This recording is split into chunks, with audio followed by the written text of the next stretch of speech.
Hi friends, నేను రాజ్ కుమార్. ఎలా ఉన్నారు? అందరూ బాగున్నారా? ఈరోజు మన టాపిక్ అంటే మాట్లాడుకునే వీడియో ఏంటంటే ఇంకో గల్ఫ్ బాధితుడి యొక్క ఈ వీడియో మీరు చాలా మంది చూసే ఉంటారు. శ్రీకాకుళం చెందిన అతను యొక్క వీడియో మీరు చూసే ఉంటారు. ఎవరైనా చూడని ఉంటే కొన్ని సెకండ్స్ చూడండి, ఆ టాపిక్ మీద మాట్లాడుకుందాం. సో మీకు కూడా ఒక అవగాహన వస్తుంది అనమాట చూశాకను. ఏం చేద్దామని అక్కడికి వెళ్ళారు? బర్దుబాయ్లో ఉన్నాం సార్. బర్దుబాయ్. ఓకే, మీరు అక్కడికి ఏం చేద్దామని వెళ్ళారు? మిమ్మల్ని తీసుకెళ్లిన వాళ్ళు ఎవరు? ఇప్పుడు ఇబ్బంది పడాల్సిన పరిస్థితి ఎందుకు వచ్చింది? వెళ్ళింది కదా సార్, నేను ఏజెంట్ కి సంప్రదించాను. ఏజెంట్ వచ్చాను సార్ ఇక్కడికి. Agent Kotabommali agent. నేను ఆఫీస్ నుండి రిటర్న్ వెళ్తా ఉంటే నాకు ఒకరు మెసేజ్ పెట్టారన్నమాట. చూడని ఇలాగలగా మన ప్రాంత ఏరియా అతను ఇలా ప్రాబ్లం, కంపెనీ నుండి ఏదో ప్రాబ్లం అంట, ఏదైనా హెల్ప్ చేయడం కుదురుతున్నా చూడ ఒకసారి అని చెప్పేసి మా ఏరియాకి చెందిన ఒక కుర్రాడు నాకు మెసేజ్ పెట్టారు. నేను వీడియో చూశాను, ఓపెన్ చేసి వీడియో చూశాను. అందు వీడియోలో ఏం చెప్పుందంటే అతను ఒక వెల్డర్ కింద ఒక కంపెనీకి వచ్చాడనమాట. సో 1700 ఏదో శాలరీ అనుకున్నారు, బట్ అతనికి కేబుల్ పుల్లింగ్ అనేది ఇస్తున్నారు, వెల్డింగ్ జాబ్ ఇవ్వలేదు, జీతం కూడా తగ్గించి ఇస్తున్నారు అని చెప్పేసి ఒక సుమన్ టీవీతో మాట్లాడినట్టు ఉందన్నమాట. అయితే నేను అతను అడిగిన కాంటాక్ట్ డీటెయిల్స్ ఏమైనా షేర్ చేయమంటే తను వాళ్ళ బ్రదర్ యొక్క కాంటాక్ట్ డీటెయిల్స్ షేర్ చేశారు. ఆ బ్రదర్తో నేను మాట్లాడితేను ఈ వీడియో చేశాకను సిఈడి వాళ్ళు వచ్చి తీసుకెళ్లారంట అతన్ని. అప్పటి నుండి 5 days నుండి కాంటాక్ట్ లేదని చెప్పారనమాట. సో నేను అతని యొక్క డీటెయిల్స్ తీసేసుకొని మనకు తెలిసిన ఫ్రెండ్స్లో ఎవరైతే ఎంబసీకి కాంటాక్ట్స్లో ఉన్న ఫ్రెండ్స్ ఇది షేర్ చేశానో, అతను వీడియోలో ఏం చెప్పాడంటే లాస్ట్ నేను బర్దుబాయ్ నుండి మాట్లాడుతున్నాను అనేటట్టు చెప్పాడనమాట. సో అతను పనిచేసేది అబుదాబి ముసఫా ఏరియా. అలాంటప్పుడు అతను బర్దుబాయ్కి వచ్చాడంటేను ఎంబసీకి వచ్చాడా ఏందనే విషయం తెలియదు. ఎంబసీలోకి వెళ్ళాడా ఎందుకైతే ముసఫా అతను బర్దుబాయ్ వరకు ఎందుకు వచ్చాడు అనే విషయం తెలియలేదు. నేనైతే దీనిపైన ఎంక్వైరీ చేస్తున్నా, మనకు తెలిసిన కాంటాక్ట్స్ పైన గట్రా. సిఐడి వాళ్ళు అరెస్ట్ చేశారా లేదో తెలియదు. 5 days అవుతుందంటే గ్యారంటీగా అరెస్ట్ చేసి ఉంటారు. ఎందుకు అరెస్ట్ చేశారు అంటే నార్మల్గా ఏంటంటే యూఏఈలో ఇలా మన చట్టాలు ఇక్కడ ఎలా ఉంటాయంటే మీరు ఫొటోస్ తీయడం కానీ, లేకుంటే వీడియోలు ఫేక్ న్యూస్ వీడియోలు వైరల్ చేయడం అనేది నేరాల కింద వస్తాయి. అతనేం చెప్పాడు, వాళ్ళ కంపెనీ కోసమని, కంపెనీ బాగాలేదు, ఇది భోజనాలు సరిగ్గా లేవు, అది ఇది అని చెప్పేసి ఎప్పుడైతే చెప్పాడో ఆ వీడియో వైరల్ అయ్యి కంపెనీకి ఎవరైనా షేర్ చేసి ఉంటారు, కంపెనీ పిఆర్ఓ రిపోర్ట్ చేసి ఉంటారు, మా కంపెనీ కోసం తప్పుగా ఫాల్స్ ఇన్ఫర్మేషన్ ఇస్తున్నాడు అని చెప్పేసి అతను రిపోర్ట్ చేసి ఉంటారు. ఏంటంటే అతను సెలవు అడిగారు, వాళ్ళ ఆవిడికి క్యాన్సర్, అందువల్ల సెలవు ఇవ్వలేదు అని చెప్పేసి ప్రాబ్లం అనమాట అది. సో నేనైతే వాకప్ చేపిస్తున్నాను దీనిపైన. అంటే నువ్వు ఐదర్ రిపోర్ట్ ఉంటేను కనుక్కోవాలి దీనికి. అంటే మనం డైరెక్ట్గా వెళ్ళినా కూడా ఒక్కోసారి పోలీస్ స్టేషన్ కొన్నిసార్లు చెప్తారు, ఆఫీసర్ బట్టి ఉంటుంది. నార్మల్గా ఎలాగైతేను మనం వెళ్ళాలంటే పవర్ ఆఫ్ అటార్నీ తీసేసుకోవాలి వాళ్ళ వైపు నుండి తీసుకొని, మనం ఐదర్ ఆ కంపెనీ పిఆర్ఓ కానీ వెళ్ళాలి, లేదు అనుకుంటేను పవర్ ఆఫ్ అటార్నీ తీసేసుకొని ఎవరైనా వెళ్ళాలి తప్ప డైరెక్ట్గా ఇక్కడికి వెళ్తే మన పోలీస్ స్టేషన్లో వివరాలు చెప్పరు. నేను దీనిపైన వాకప్ చేపిస్తున్నాను. అంటే అతను చెప్పింది ఏంటంటే లీవ్ ఇవ్వలేదు అని చెప్పేసి. చాలామంది కారణాలు లీవ్ ఏం చెప్తారంటే లీవ్ ఇవ్వకపోవడం వల్ల ఏదో ఒక రీజన్తో ఇలాంటివి పెడతా ఉంటారు. లీవ్ అనేది మీరు అడిగినప్పుడే ఇవ్వాలి. అంటే చాలామంది ఇది నచ్చకపోవచ్చు, కానీ చట్టం అనేది చట్టమే, కంపెనీ యొక్క పాలసీ అనేది పాలసీ. మీరు అడిగినప్పుడే లీవ్ ఇవ్వాలనేది కంపెనీలో ఏం లేదనమాట. ఏదైనా ఎమర్జెన్సీ లీవ్ అయినా కూడా ఏదైనా కూడా కంపెనీ యొక్క పాలసీ, కంపెనీ యొక్క మేనేజ్మెంట్ బట్టి ఉంటుంది. చాలా మేనేజ్మెంట్ వరకు 70-80% మేనేజ్మెంట్ వరకు కూడాను ఎమర్జెన్సీ లీవ్ అనేది 14 to 15 days అనేది మీకు ఇస్తారు. ఎలాంటి సిచ్యువేషన్ అయినా కూడా మీరు ఏదైనా లీవ్స్ అన్ని వాడేసుకున్నా కూడాను మీకు 14-15 days అనేది లీవ్ అనేది ఇస్తారన్నమాట. కానీ కొన్ని కంపెనీస్ ఒప్పుకోవు. వాళ్ళదైతే పాకిస్తాన్ మేనేజ్మెంట్ కంపెనీ, నేను చూశాను, అసలు వెబ్సైటే సరిగ్గా లేదు, మ్యాన్ పవర్ సప్లై కంపెనీ అనుకుంటాను.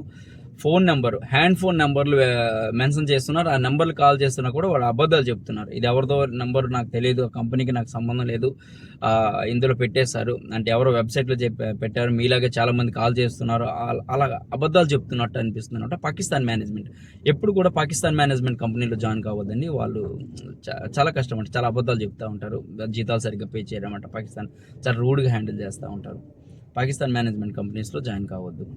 తర్వాత లీవ్ అంటేను అది ఒక కంపెనీ యొక్క పద్ధతి బట్టి ఉంటుందన్నమాట. వాళ్ళు ఇస్తారు, అంటే ఏడాదిలో మీకు లీవ్ ఇవ్వాలి తప్ప ఇప్పుడే ఇవ్వాలి అని లేదు. అది ఇదైతే ఆ కంపెనీ యొక్క పాలసీ అండ్ యూఏఈ యొక్క గవర్నమెంట్ లా కూడా ఆ రకంగా ఉందన్నమాట. సో అది దీనిపైన అయితే నేను వాకప్ చేస్తున్నాను, అంటే చెక్ చేస్తున్నాను, మనకు తెలిసిన కాంటాక్ట్స్తో చెక్ చేస్తున్నాను ఏ రకంగా మనం హెల్ప్ చేయగలం అని చెప్పేసి. సో చాలామంది ఏంటంటే వీడియోలు వైరల్ చేయడం ఇట్లా ఈ మధ్యన బాగా చేస్తున్నారు కాబట్టి ఒకటి గుర్తుపెట్టుకోండి, వీడియోలు వైరల్ చేసేటప్పుడు మీరు కూడా ఇబ్బంది పడే అవకాశాలు ఉంటాయన్నమాట. మీరు కంపెనీ కోసం ఫాల్స్ న్యూస్లు చెప్తున్నారని చెప్పేసి వాళ్ళు మీ పైన కేసులు రిజిస్ట్రేషన్ చేసే అవకాశాలు ఉంటాయి.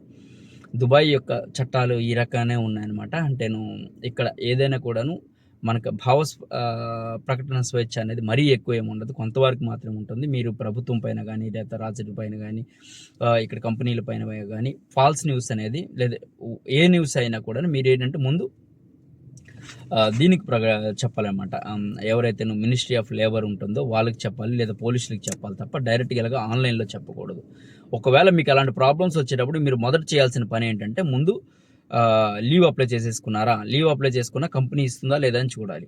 లేదు అని మీరు వెళ్ళిపోవాలి అనుకుంటేను ఒకటి కంపెనీ మీకు ఇది రిజైన్ లెటర్ సబ్మిట్ చేయండి. రిజైనేషన్ లెటర్ సబ్మిట్ చేసి అది ఈమెయిల్లో కానీ లేదా వాట్సాప్లో కానీ పెట్టుకోండి, వాళ్ళకి పెట్టండి, మీ హెచ్ఆర్ డిపార్ట్మెంట్కి కానీ ఎవరికైనా వెళ్ళిపోవాలనుకుంటే ఇలాంటప్పుడు. తర్వాతను మీది కంపెనీ ఎల్ఎల్సి అయితేను మీరు టూ టైప్స్ ఆఫ్ కంపెనీలు ఉంటాయి, main land company and free zone company. Main land company అయితే ఎల్ఎల్సి ఉంటుంది, ఫ్రీ జోన్ కంపెనీ అయితే ఎఫ్జెడ్సి ఉంటుంది, అది తెలిసే ఉంటుంది మీకు. సో ఒకవేళ మీది మెయిన్ ల్యాండ్ కంపెనీ అయితే మీకు లేబర్ కార్డు ఖచ్చితంగా ఉంటుంది అనమాట. సో మీరు లేబర్ కార్డు ఉన్న వాళ్ళు ఎవరైనా కూడా మినిస్ట్రీ ఆఫ్ హ్యూమన్ రిసోర్స్ మొహరే అనే ఒక యాప్ ఉంటుంది, దాని ద్వారా మీరు రిపోర్ట్ చేయొచ్చు. వాళ్ళు మీతో మీ కంపెనీతో ఆన్లైన్ మీటింగ్ అనేది ఏర్పాటు చేపిస్తారు, మీకు సెటిల్మెంట్ చేపిస్తారు. మీరు వెళ్ళిపోవాలనుకుంటే గల్ఫ్ బాధ్యతలు ఎవరైతే ఉన్నారో మీరు ఇలాగ ఆన్లైన్లో వీడియోలు చేయాల్సిన అవసరం లేదు, అంటే మీకు అది బ్యాక్ ఫైర్ అవుతుంది అనమాట. ఇలాంటివన్నీ కూడా మీకు బ్యాక్ ఫైర్ అవుతాయి. చాలామంది కువైట్ వీడియోలు చూసుకొని ఇన్స్పైర్ అవుతున్నట్టున్నారు, కానీ ఇక్కడ ఏంటంటే చట్టాలుగానే ఉంటాయి. ఒకవేళ మీ కంపెనీ నచ్చలేదు వెళ్ళిపోవాలి అనుకుంటేను మీరు ఎటువంటి కంపెనీ అయితే ముందు చూసేసుకోండి.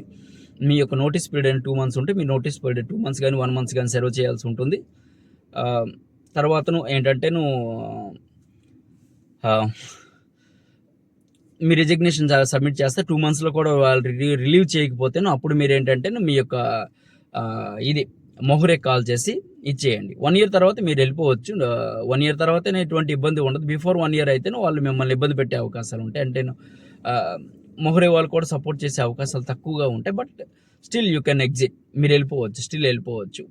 అదే మీరు ఫ్రీ జోన్ కంపెనీ అయితేను ఫ్రీ జోన్ కంపెనీకి అయితే ఫ్రీ జోన్ అథారిటీ అని ఉంటుంది. ఇప్పుడు సపోజ్ రేపు దుబాయ్లో చూసుకుంటేను మీకు జఫ్జా బిల్డింగ్, ఈ బిల్డింగ్ మీరు చూసే ఉంటారు. జఫ్జా బిల్డింగ్ పెద్ద కంపెనీ, పెద్ద బిల్డింగ్. 11 రోడ్ అబుదాబి వైపు వెళ్తున్నప్పుడు 11 రోడ్ మనకు రైట్ సైడ్ ఉంటుంది, పెద్ద బిల్డింగ్ ఏ ఆకారంలో ఉంటుంది అనమాట.